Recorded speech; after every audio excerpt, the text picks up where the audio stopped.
Bonjour, bienvenue dans l'école du Seigneur encore aujourd'hui.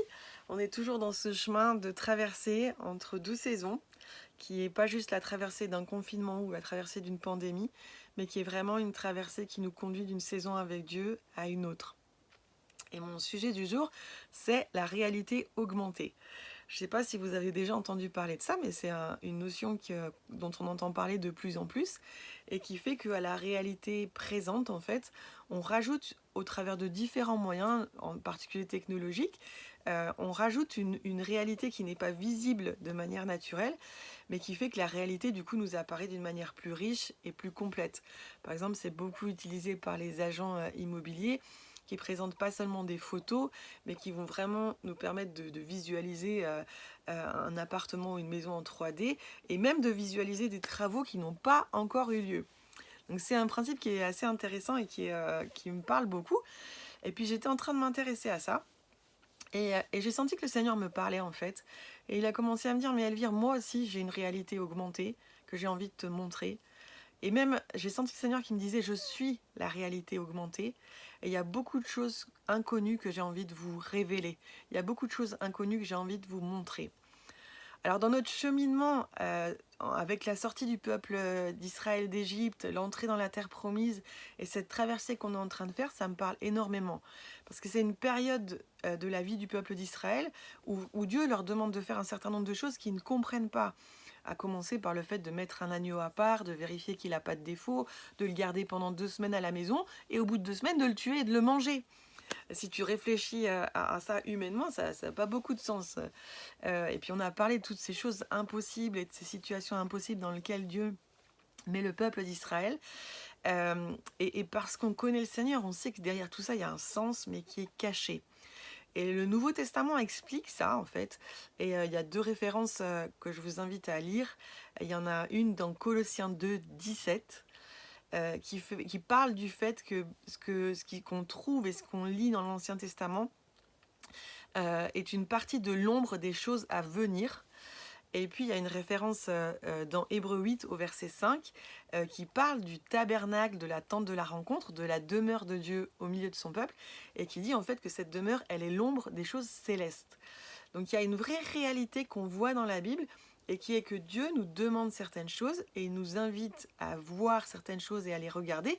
Il nous invite aussi à vivre certaines choses sans qu'on les comprenne toujours au départ, mais en ayant conscience qu'il y a une réalité augmentée. Il y a quelque chose qui est collé par-dessus, ou même qui est la fondation parfois de la réalité visible et de la vision naturelle qu'on peut en avoir, et qui est très importante et qui donne le sens des choses. Et il me semble vraiment qu'aujourd'hui, le Seigneur avait envie de nous parler de ça et nous inviter à rentrer dans cette réalité augmentée. Dans ce temps de confinement, je l'ai vécu de deux manières personnelles. L'une des deux situations remonte assez au début du confinement, où ça a été une période où j'ai été beaucoup travaillée vraiment par cet aspect de la circoncision du cœur, et où j'ai vécu pas mal de repentance personnelle. Et une des choses que le Seigneur a fait, c'est qu'il est venu revisiter avec moi quelques situations qui datent de ces 2 dernières années, dont j'ai eu une interprétation humaine, dont j'ai eu une interprétation naturelle, qui n'était pas totalement fausse, mais qui est partielle en fait. Et c'est ça le problème de la réalité quand elle n'est pas augmentée par la révélation que Dieu nous donne, c'est qu'elle n'est pas fausse, mais elle n'est que partielle. Et si on s'appuie que sur cette partie partielle de la réalité, alors on en méconnaît le sens et on en méconnaît aussi les enjeux. Et puis je repensais en particulier à une situation qui avait été difficile pour moi et dont je suis sortie en me sentant vraiment en échec et en ayant l'impression que à la fois moi et puis l'équipe qui était avec moi, on s'est fait voler quelque chose en fait. Et j'ai réalisé que j'étais toujours fâchée contre moi et que j'étais toujours fâchée aussi contre deux, trois choses qui s'étaient passées autour. Et puis le Seigneur m'a dit réalité augmentée.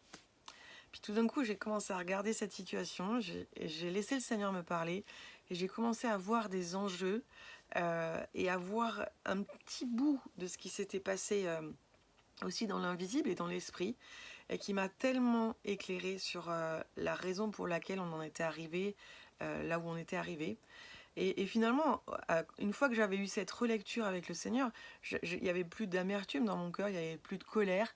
Ça a fait disparaître aussi toute une partie de ce sentiment d'injustice. Et ça a plutôt fait en moi lever cet endroit de me dire, ah non, mais...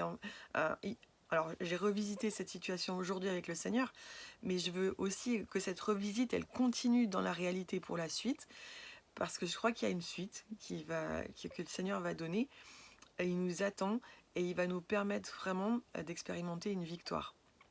Et ça m'a vraiment fait penser à ce que Paul dit au début du chapitre 6 du livre aux Éphésiens, quand il parle du fait qu'on n'est pas appelé à lutter contre la chair et le sang, mais contre les dominations, les autorités, les principautés, le prince de l'air et tout ce qui se trouve dans les lieux célestes.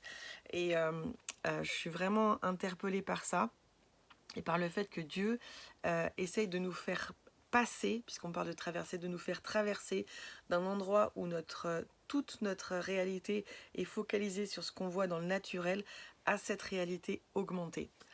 Donc il me semble vraiment j'avais l'impression que pour plusieurs c'était vraiment aussi une parole du Seigneur pour ce temps. Il y a des situations que le Seigneur veut vous faire revisiter et qui vous veut faire revoir et avec cette réalité augmentée et du coup aussi avec une stratégie et un positionnement différent aussi pour la suite des temps. Et puis la deuxième situation, c'est une promesse que le Seigneur m'a faite il y a un certain temps et dans laquelle j'essaie d'avancer et je tape vraiment dans quelque chose. Je vois que cette promesse ne se réalise pas et je passe par des hauts et des bas émotionnels. Et puis dans ces derniers jours, en fait, le Seigneur me reparle de cette promesse et d'un côté, il m'encourage à y croire. Je sens qu'elle est toujours là. Mais en même temps, je lutte en moi avec du doute, avec de l'incrédulité, avec le désir de lâcher, de laisser, de me dire que peut-être finalement ça va pas se passer. Et là, de nouveau, le Seigneur m'a dit non, elle vit réalité augmentée. Et aujourd'hui, je suis pas au bout de ce combat pour cette promesse, mais je sais qu'en fait, une des clés, donc c'est très actuel en fait ce que je partage, hein, et très personnel aussi. L'une des clés pour moi, ça va être de capter et d'être capable de recevoir cette réalité augmentée et du coup de mener le combat qui est à mener d'une autre manière que ce que je l'ai mené jusqu'à maintenant. Et cette réalité augmentée, elle modifie notre prière et elle modifie notre positionnement. Donc Dieu doit donner du sens à nos énigmes, Dieu doit donner du sens à nos pourquoi, Dieu donne du sens à nos impossibilités, Dieu donne du sens à tout ce qu'on vit et, et on a besoin vraiment de rentrer dans cette réalité augmentée qui complète vraiment ce que notre intelligence naturelle est capable de percevoir. Je voudrais encore citer avec vous un verset qui est dans Colossiens 1, versets 12 et 13, et qui parle du fait qu'on a été transporté dans un royaume de lumière, alors que Dieu nous a tirés des ténèbres. Et alors que je méditais vraiment sur cette question de la réalité augmentée dans laquelle Dieu veut nous emmener, tout d'un coup j'ai réalisé qu'on pouvait très bien être en pleine lumière, mais comme des aveugles.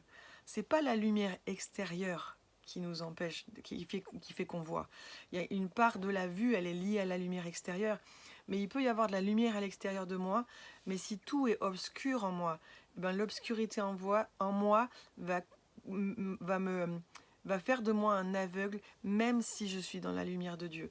Et il me semble que souvent dans notre vie chrétienne, en fait, on a avancé de cette manière.